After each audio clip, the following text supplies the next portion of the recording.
My wife confessed she no longer sees my son as her own. Now I fear for his future in our family. Wife said she was okay not having kids. Now she wants her own baby and says I should have married the woman who assaulted me to give our son a real mom.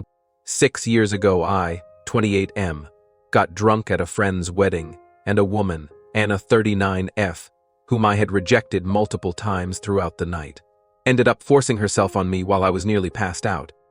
It was a whole mess, and I fell into a deep depression. Things got worse when Anna showed up at my door after a few weeks saying she was pregnant. I begged her to have an abortion and leave me alone, but my dad and stepmother welcomed her into our house like nothing had happened.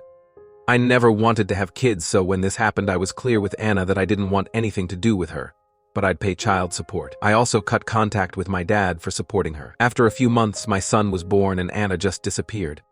Nobody knew where she went, or they didn't want to tell me. My dad also refused to help because I had cut him off, so I was on my own. To be honest, I fell in love with my baby right away.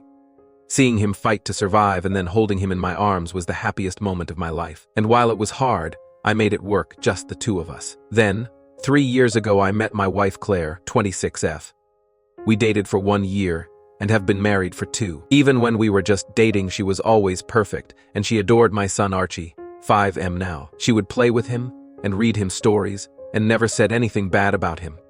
She knew what had happened, but she was so loving and understanding, and I thought I had won the lottery by meeting her. The same happened when I met Claire's family. Everyone was so welcoming, and they loved Archie so much.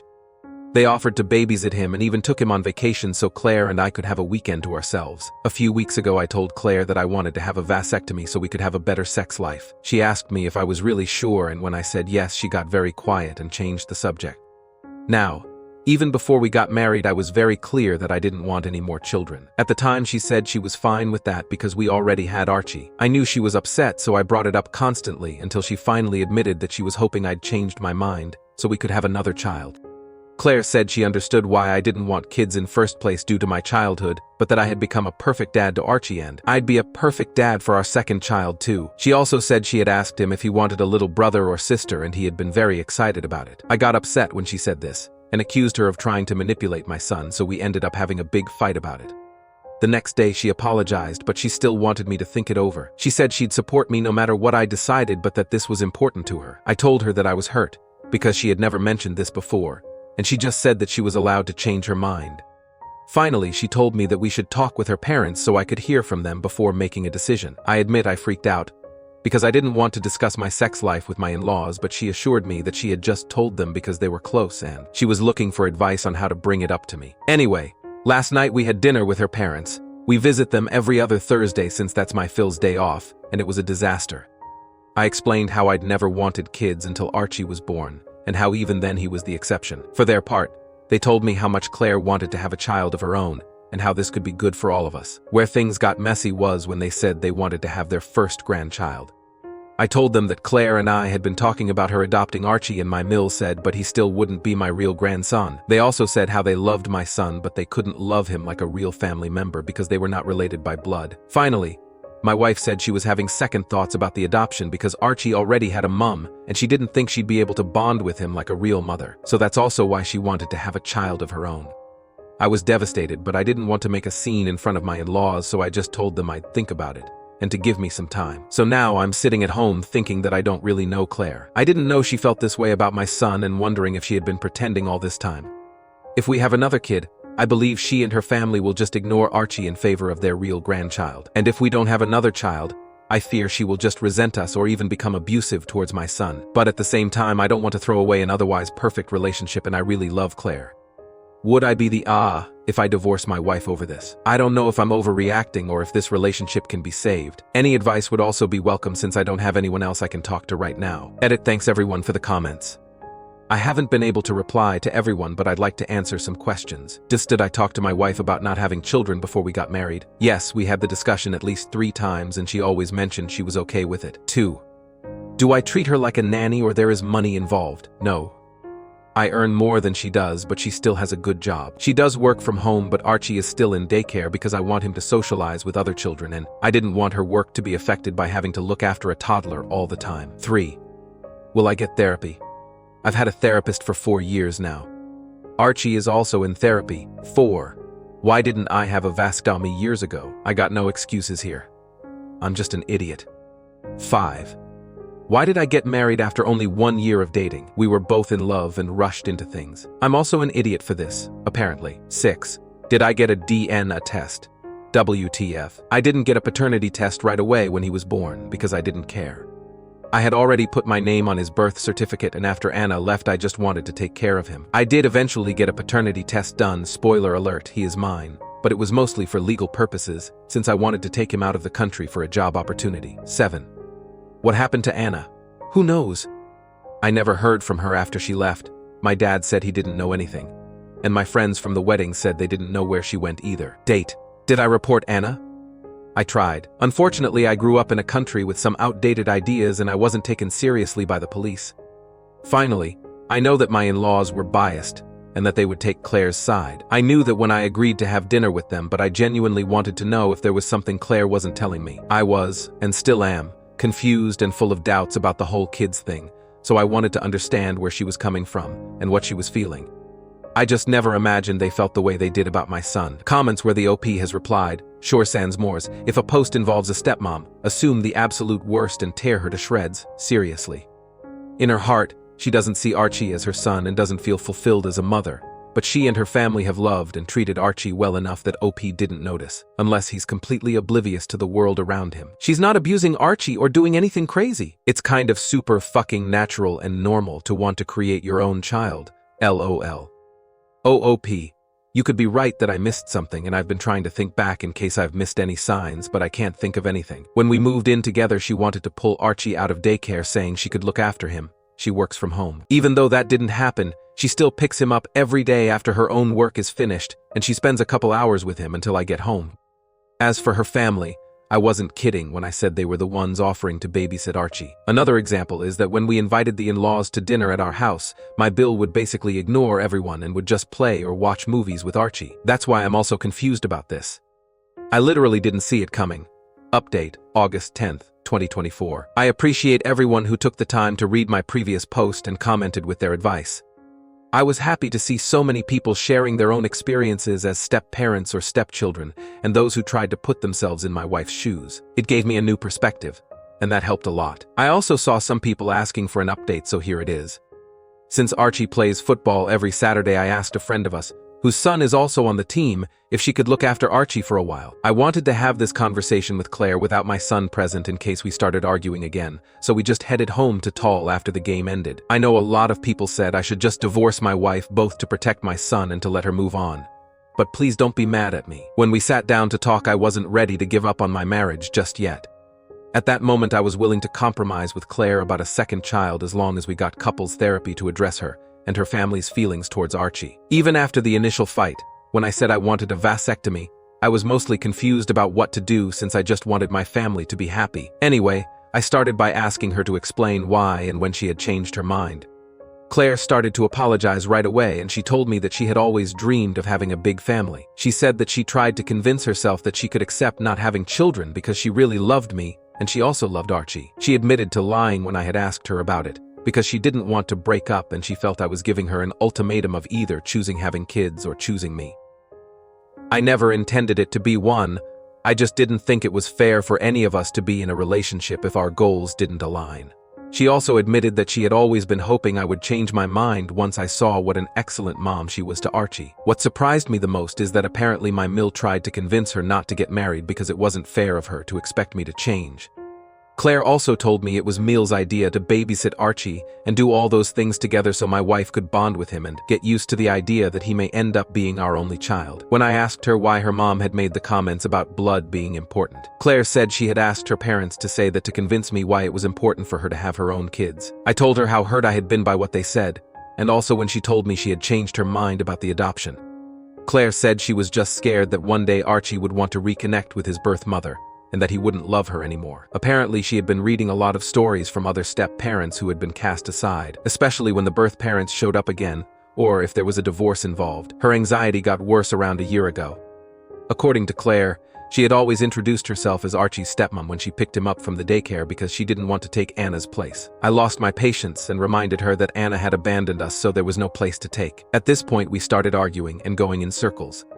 She accused me of not understanding how hard it is to be a step-parent, and I told her she was fighting against windmills. After we calmed down a bit, she told me she got even more scared of being replaced when Archie started asking about his mom. She also felt guilty because she was sure he only asked, because she kept correcting everyone about the whole mother/stepmother thing. She also said I made it worse because I didn't tell him the truth about Anna and tried to sugarcoat things by telling him that his mom felt guilty because he had been born very sick, and she didn't want to see him suffer. Honestly, I just didn't know what to tell him because I didn't want him to feel sad about being abandoned. Claire accused me of still caring about Anna, and that's why I didn't want to paint her in a bad light. When I told her I just panicked and made up a lie in that moment, she said I should have just refused to answer and take Archie to a therapist. We did get him one the same month. That's when Claire said I should have tried to find Anna so we could have split custody and Archie could be with his real mom. I admit I lost it and started yelling at her that Anna was just a horrible person, and that if it were up to me she'd never see Archie. She had s-dotted me, she had tried to manipulate me when she got pregnant, she had abandoned my son right after he was born, and after all these years, she had never bothered to reach out. Claire yelled back saying I couldn't understand what a woman goes through, and that maybe she left because of PEPT, and that I made it worse by just giving up and moving to another country, where Anna couldn't find me. I said that wasn't the reason why we left and she knew it. I also told her how everyone who knew me back home had non-contact information on my address, so it's not like I was hiding. What finally broke me is that she said it was my fault that Anna left because I refused to step up and do the right thing by marrying Anna. She tried to apologize right away and said she didn't mean it, but I just told her to leave and that I wanted a divorce. I'm ashamed to admit it, but I just locked myself in Archie's room and started to cry like a baby until she left. She just packed some stuff and later sent me a text saying she'd be staying with her parents. The rest of the day was a blur. I went to pick up my son and briefly told my friend I was getting a divorce. She and her wife hugged me and told me they would support us in any way they could, especially if I needed someone to look after Archie. I spent the rest of the day with him, and we decided to have a pijamada, just the two of us. We ordered pizza, played with his new toys, and watched some movies until he fell asleep. Since I can't sleep, I thought I'd write this update to vent or something. I feel like my life just imploded and I'm so heartbroken. I don't even know how Archie is gonna take it, so that's also gonna be hard. Anyway, I guess this is my final update since there's nothing else to say. Thank you again for all the advice, comments where the op has replied, subscreen, right call. You gave her one more chance than many of us would, and she blew it in the most clear-cut and worst way possible. I cannot imagine someone who promised to be your lifelong partner taking your rapists, a lifelong stranger's, side over yours. Don't feel bad about divorce. You are doing the right thing not just for yourself but for your son. That woman wanted to invite the rapist who abandoned him back into his life so she could crush his heart again. 2. I hope you have / will go after Anna for child support. Mental Woodpecker 300 stands strong op. She has made it clear that Archie would be treated differently. Even after trying to backpedal about the blood ties and doubts about adoption, she still brought up how Archie should be with his mother at least part-time, and that you should have tried harder to keep her around to be Archie's mom. She's saying she wants her own child. And her saying you should have stepped up and married the woman that assaulted you. That's just vile. Is still exactly that regardless of what gender the victim is. You aren't any less of a man for not just getting over it and marrying your assailant. If anything, I commend you for standing strong both for yourself and for your son. Protect your son since she has been manipulating him about a sibling. God knows what else she might have been saying to him. This is not someone you want around your son. Next story. Future mother-in-law insisted I wear her 50-year-old wedding dress. When I refused, my fiancé took her side and then slapped me. My 26F and my fiancé 27M got engaged in February 2024. We are planning our wedding to be in March next year on the day of when we first met. We began planning the wedding May 2024. The theme is light blue and white. It's important to know that my fiancé is an only child. A couple weeks ago, I was shopping for wedding dresses with my mom and sister when I found this lovely dress, and it needed only a little bit of tailoring to fit me. When I sent photos to my fiancé, he thought it was beautiful too. Now here's the problem: my future meal was over, and when my fiancé showed her the dress, she immediately called me. I ignored her as I was still with my mom and sister. When I got back to my fiancé's house, my future meal was waiting for me. When I walked through the door, she immediately got up from the couch and accused me of lying, claiming I had promised to wear her dress. I never had. This was such an out-of-the-blue thing for my future mill, as we normally get on really well. I told her I had never promised her anything. She then yelled at me, calling me a liar, and that I didn't deserve to get married to my fiancé. I was so taken aback by that I just walked away. I have done so much to make sure this woman likes me, And now she doesn't because I don't want to wear her wedding dress that went out of style 50 years ago. Once I had stormed off to my room, my fiancé joined once he had sent his mother back to her house. He asked what had happened, and I explained my side of the story, about how I was just suddenly accused of all these lies I never said. He then explained his mom's side of things, which were that apparently when I first started dating my fiancé, future Mill had shown her wedding dress, and I had said I would love to get married in that. I started dating my fiancé 5 years ago. I honestly don't ever remember saying that, but it was so long ago I might have, but I don't think so as the dress isn't the prettiest. The next day I woke up with messages from my future Mill saying that I'm such a liar, and that my fiancé shouldn't marry a liar. I'm going to be honest, I teared up as I read those messages because I tired so hard to be liked by her, and I thought I was. I told my fiancé about the messages, and he said that she's probably just hurt that I don't want to wear her dress. But it's my wedding, why can't I wear what I want? Please tell me your opinions. Update 1. Hi, I'm not sure how to start this, but I sat my fiancé down and talked to him about my female. When he finally gave me the time to actually talk, I mentioned how I wanted to wear my own dress to my wedding, and he once again brought up how it was also for our parents. WTF. I explained calmly that it was a union of us, not our parents, and unless his mom wanted to pay for our entire wedding, it was our wedding. Then I said how he found the dress I originally wanted beautiful, and he only changed his mind when his mom raised the issue. He said he only said it was beautiful because that's what I would have wanted to hear, and he found it ugly. I didn't react to the last comment, and instead I brought up how I could wear something else of his mom's, and he completely shut down that idea, saying his mom offered the dress and I couldn't take something from her if she didn't offer it, and that I should be grateful she offered her dress. I admit I was angry at this, and replied with, "Am I marrying you or your mother?" When I asked him this, he yelled at me saying that what his mom was asking wasn't a big deal, and that I was blowing this out of proportion. After he said I was making a big deal out of my wedding dress, I stormed out and called my mom, explaining the whole situation. When I went back downstairs, he was gone, and he texted me explaining he's going to be staying with his mom until I come to my senses. I'm now rethinking my whole relationship, as I can't marry him if I'm also marrying his mother, and I'm not going to be one of those people talking about my horrible Mill, even though I sort of am. Comments where the op has replied, commenter, Nenta, honestly I don't understand why women think the dress is worth saving. Most younger women have no intention of using their mother's old dress, so why do they think their daughter will use theirs? I get it was traditional to pass it down in the family, but that was when they were all handmade by the family, and making a new fancy one was a big deal. It wasn't made by a family member, it's purely just her dress, no sentimental value besides being her dress. My fiancé says it's up to me, but he'd like it if I wore her dress. Commenter, you have a fiancé problem more than a meal problem. He should have your back. Does he always take her side?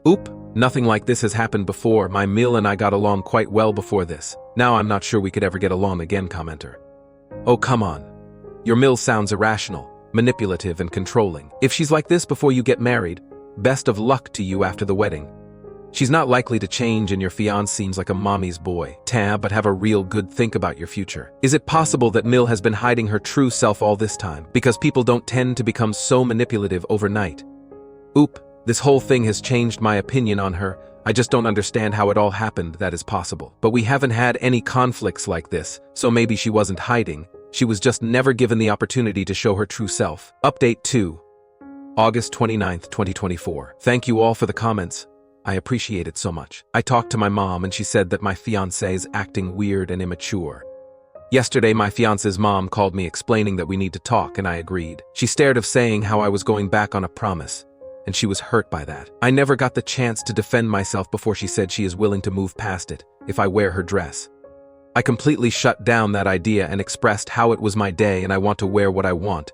I then offered that I could wear something else of hers if she wants that. She didn't. She wants me to wear her dress. I tried again to explain how I wasn't comfortable wearing her dress, and I never promised to wear it, and it might have been one of my fiancé's ex-girlfriends. She, however, didn't take this and blew up at me through the phone, calling me a liar, unworthy, and a witch. I hung up on her and blocked her number. Then my fiancé texted me saying it wasn't fair to yell at his mother about the dress, and I'm acting so immature, but she was the one who blew up at me. Then I texted my fiancé to meet me at our house to talk things out. He refused, saying he would come tomorrow. So now I'm waiting for him to show up. Update 3, August 30th, 2024. Hello everyone. Again, thank you for the kind words and comments. I appreciate it so much and didn't expect it to sort of blow up, and I wish I could reply to all of you.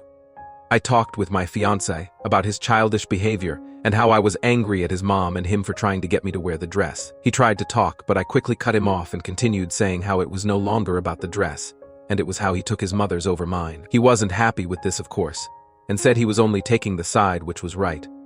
However, I disagreed with this and said a dress was a huge factor of a wedding and that I wouldn't wear something I wasn't comfortable with. And then I again brought up how he should be backing me, not his mother, if we are to get married. He got super pissed off at me for that, as I said if instead of when. He started yelling, saying how I was going to cancel our wedding just because of a stupid dress and how all this must be some joke. I stood firm and told him that this whole thing has got me questioning whether I want to marry him. He once again, surprise, surprise, tried to storm out. I followed him and told him he had to talk with me, or I'm ending it. He whipped around and slapped me. I stood there in shock as he slammed out front door and ran back to his mommy. Safe to say I am not marrying this man, and I am texting him just that. Thank you so much for all your comments. I can't explain how much you have all helped me. Hopefully I can find a man and marry him in less than a year so my beautiful planning doesn't get wasted. Comments where the op has replied, commenter, he slapped you. Oh hell no. He thinks you're being petty? Show him petty. Press charges against this mama's boy. And tell him to fuck off. You dodged 2 bullets. Oop, I'm definitely going to press charges for assault. Any part of me that loved him still got slapped right out. Literally, commenter. Oh my God. You are so fortunate to have seen his true colors before you married him. I know numerous women whose husband's personality did a 180 after getting married. I know this is an incredibly emotional time for you, but remember to be grateful that you were saved from marrying an abuser. Oop, I can't believe that was 5 years down the drain. Shame he ended up like that through no fault of my own. Update 4, August 30th, 2024. Hello again. This one will be a bit of a short update. Again, thank you for all the kind words and some of the not so kind. This morning I went to the police station and filed for a restraining order, which will then be taken to court. I have taken photos of the mark of my cheek from him slapping me and video footage of him coming and leaving my house. Hopefully all goes well and I can leave him and his crazy mom behind me. I'm going to use the wedding venue to host myself an early birthday party, and going with my sister. I took your advice and unblocked him and his mommy, which I then quickly had to mute as his mom blew up my phone. I texted my ex-fiancé calling things off and that he is an asshole. He replied with saying he's sorry and bombarding my phone with messages asking me to forgive him. Sorry for the short update, will probably be the last one for a while. Again, thank you for the comments and support.